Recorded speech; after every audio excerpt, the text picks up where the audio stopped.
Do you know, many people think that my hobbies are drinking whiskey and drinking coffee. It's not.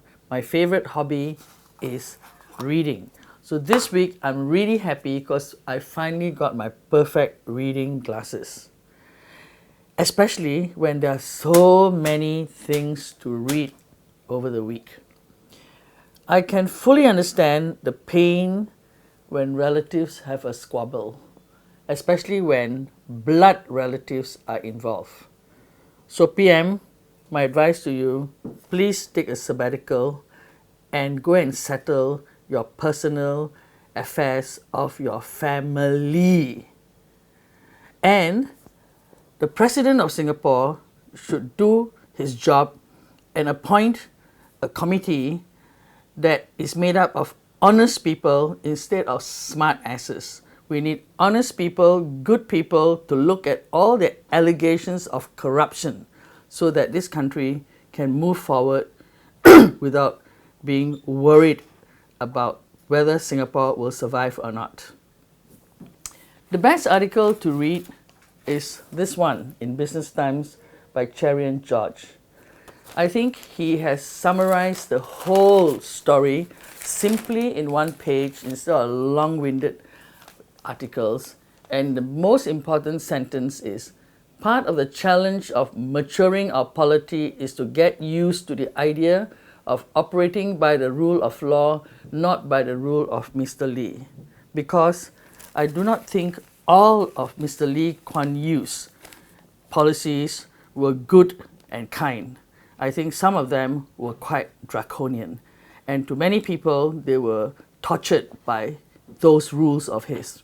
So Singaporeans, start thinking about what we want for our nation and become a thinking society.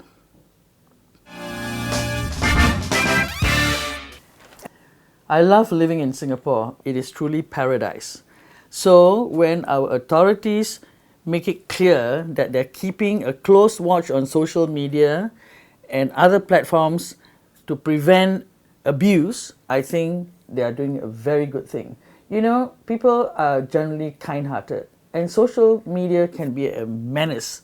When people go on social media to ask for charity, very often the good-hearted people just automatically give money, but many times they are being cheated. So yes, it is good that our authorities are probing all these charities and whenever people ask for money so that people do not get cheated. In fact, I think that our authorities should make sure that anybody who needs help should go to the authorities and need not go on social media. I swear to God.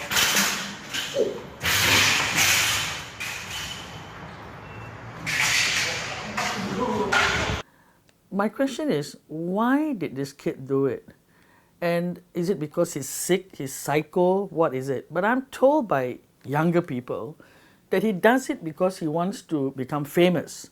Because he films this and puts it on the internet and he thinks he becomes famous. Now, my suggestion is, let's cane this little bastard, right? Let's expose his ass on internet so he will think twice about doing it again, and all the little smart asses will think twice, because to me, caning them and putting their asses on the internet will make them think twice about becoming famous.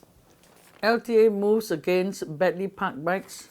You see a badly parked bike, I see a dangerous item that is being left around that could become a terrorist weapon. Imagine 2 bicycles were parked out under my favorite tree in my farm. Why would these people bring these bicycles and park it under my favorite tree? Perhaps they could be terrorists who wants to plant a bomb under my ass. My suggestion is scrap this system unless we have a foolproof system where these bicycles cannot be used as bombs planted in positions where it can create damage all at the same time. You know, I also get a lot of ideas from the newspapers to start new projects out where I live. This wonderful news about the Tampines hub using food waste and making it into fertilizer and non-potable water is fantastic. So I'm going to visit the Tampines hub to see how I can use that idea at the Kranji countryside, because we grow a lot of food, but we also waste a lot of good organic food which cannot be used for cooking, like the heads and tails of the frog, heads and tails of the fish, etc., etc. So we can certainly find out how to help the Kranji countryside zoom in on zero waste. Nearly a third of world population obese or overweight. How terrible. And why? Because they are all eating lousy food from vending machines, right? We are always promoting vending machines in HDB estate, in MRT stations, in coffee shops. Why? Because the mass people live there. Why don't we promote it in District 9, 10 and 11? As I have said, if the ministers queue up and eat vending food every day, I will also eat food from the vending machine. But I do not. I eat good, healthy farm-to-table food. I'm very impressed with this lady who have looked into the possibility of providing good food for children, priced reasonably, because she read that her children would have shorter lifespan if they ate food that had pesticides and growth hormones injected into them. I really hope we have more such good people in Singapore to help our children grow up to be strong warriors like me.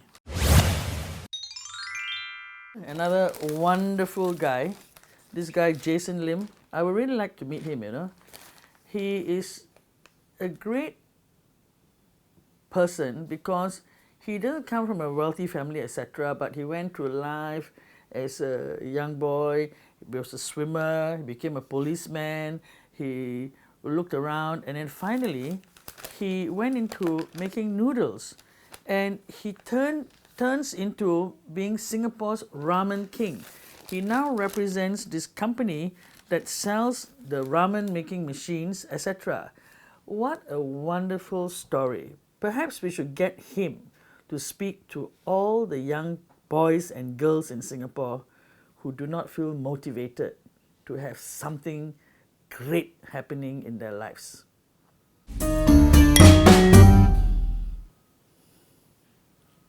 This has been a hard week for many of us, a bit confused about what's happening. Don't be. I'll leave you with a beautiful poem on children by Khalil Gibran. Your children are not your children. They are the sons and daughters of life's longing for itself. They come through you, but not from you. And though they are with you, yet they belong not to you.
Thank you for your love and support. Keep your comments coming. We love to hear from you. And stay cool. Life is beautiful. If you want to know what paradise is, come out to the Kranji